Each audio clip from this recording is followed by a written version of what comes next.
नाजरीन, China scheme Lahore में मौजूद हूँ जहाँ पर एक कत्ल कर दिया जाता है। बच्चे ग्राउंड में क्रिकेट खेल रहे होते हैं और वहाँ से तनाज़ा शुरू होता है।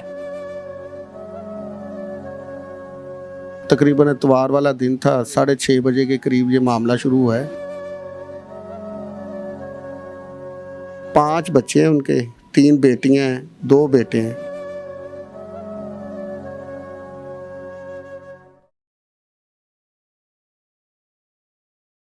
नाजरीन, चाइना स्कीम लाहौर में मौजूद हूँ जहाँ पर एक कत्ल कर दिया जाता है।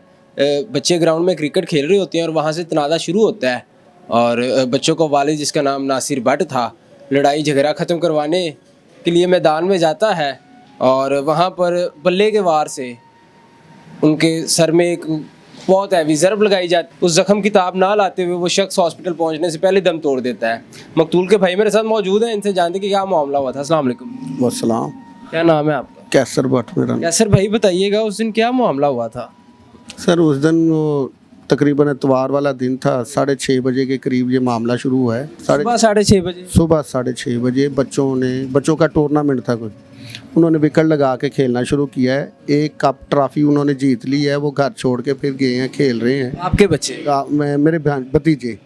मेरे भतीजे वो, तो उन्होंने उसके साथ ना दूसरा मैच जब शुरू हुआ है ना, तो उसके साथ कोई बड़े लड़के आ गए हैं। उन्होंने विकेट लगाई है। इन्होंने मना किया कि यहाँ विकेट ना लगाएं, हमारा टूर्नामेंट हो रहा है तो हमें खेलने दें। तो उनके मना करने के बावजूद भी उन्होंने हठधर्मी से उधर ही विकेट लगाई है और खेलना शुरू कर दिया है। और जब खेल रहे थे तो जब इन्होंने बॉलिंग करवाई, इनके बच्चों ने जब बॉल करवा रहे थे, उनका फील्डर कोई बैटिंग के दरमियान में आ गया। उसकी कमर पे बॉल लगा। कमर पे बॉल लगने से उन्होंने सारे हाइपर हो गए हैं। उन सब ने कोई थप्पड़ों से, कोई ईंटों से, कोई बल्लों से बच्चों को मारना शुरू कर रहे हैं। बच्चे का यहाँ से सर फट गया है, जो बड़े लड़के का यहाँ से सर में काफ़ी उसको ज़रबे दी हुई हैं। और दूसरे तीसरे लड़के, 3-4 लड़के जिनको उन्होंने बड़ी पिटाई की। जो मकतूल हैं, जिनको उस दिन बेदर्दी के साथ मार दिया गया है, वो कहाँ पे थे? वो घर में थे, नाश्ता कर रहे थे। वो बच्चे ने भाग के घर साथ ही है, उन्होंने आवाज़ दी है कि वो अब्दुल्ला हैदर को मार रहे हैं, लड़कों दूसरे को भी मार रहे हैं। वो भागा, घर से अकेला निकला है। जाके उनसे पूछताछ की है, वो उसके भी हाथ पड़ गए और उसको भी मारने लग पड़े। बस उस झगड़े में उसको कोई ज़रब आई है जिसकी वजह से वो गिर गया। गिरने के बाद मैं पहुंचा हूँ, मुझे बताया गया है, मेरा बड़े भाई को बताया गया है, लेकिन वो होश नहीं कर रहा था। हमने उसकी CPR की है, उसको प्रेशर देते रहे हैं कि यार शायद होश आ जाए। मौके पे जान बहक हो गई। हाँ जी, इधर ना थोड़ा सा आंखें खोल रहा था, कभी बंद कर रहा था, खोल रहा था। हम खूब उसको प्रेशर दे रहे थे कि शायद यार आंखें खुल जाए। उसी नाम में ना लोडर रिक्शा एक मिला है सवारियों वाला, उसमें उसको बिठाया है। फौरी हमने पहुँचाने 1122 पे किसी ने कॉल किया, लेकिन वो तो बहुत ही लेट हो जाना था। हमने लोडर रिक्शे पे हॉस्पिटल, कोट ख्वाजा से हॉस्पिटल लेके जा रहे थे। उधर पहुँचे, डॉक्टर साहब ने बताया कि नहीं, ये डेड हो गए। तो कितने लड़के थे जिन्होंने बल्ले मारे? 10 से 15 लड़के हैं।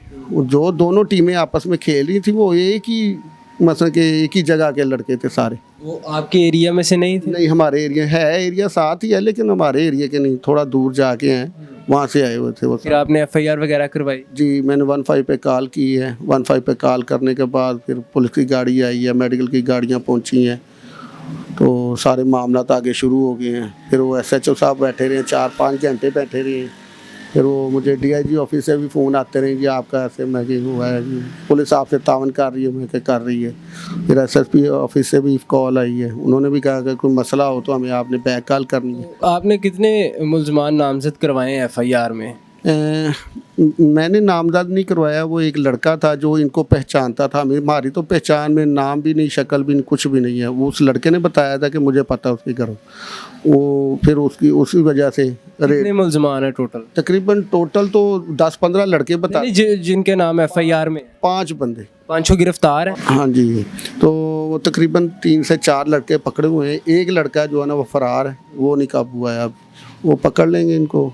तो पुलिस तावन भरपूर कर रही है? पुलिस तो तावन कर रही है अभी। आपके भाई जो फौत हुए हैं, मतलब पहले भी किसी इस तरह के लड़ाई झगड़े में मुलविस हुए थे या फर्स्ट टाइम ही हुआ है? वो उसका कोई लड़ाई झगड़ा इतना ख़ास कोई नहीं है, वो तकरीबन ना कोई किसी किस्म का कोई होता है ना, कोई नशा वगैरह करना या सिगरेट वगैरह पीना, नहीं माशाल्लाह। उसकी काम वाम क्या करते थे? मजदूरी है, ये पावर प्रेस का काम करता है, लोहा काटने वाले ने मैकेनिकल वर्क का काम करता था। वो भी बड़े भाई के पास लगा हुआ था। कितने बच्चे थे उनके? 5 बच्चे हैं उनके, 3 बेटियां हैं, 2 बेटे हैं, और बेटा 15 साल का है, छोटा बेटा 11 साल का है जिसका सर फाड़ा उन्होंने, और एक बेटी है उनकी बड़ी, 1 साल बड़ी, 16 साल की, उससे 2 छोटियां बच्ची हैं। क्या अपील करना चाहते हैं हुकाम बाला से, कानून नाफिज करने वाले इदारों से? जी, हुकाम बाला से यही अपील है कि माली तौर पे भी कमज़ोर है, लेकिन उसको इंसाफ दिलाया जाए कि उसको ना हक कत्ल किया गया है, ना बच्चे यतीम हो गए उनके। बच्चे यतीम हो गए, उनके बच्चे यतीम हो गए, बच्चियाँ हैं, बच्चे हैं, पढ़ने वाले बच्चे थे।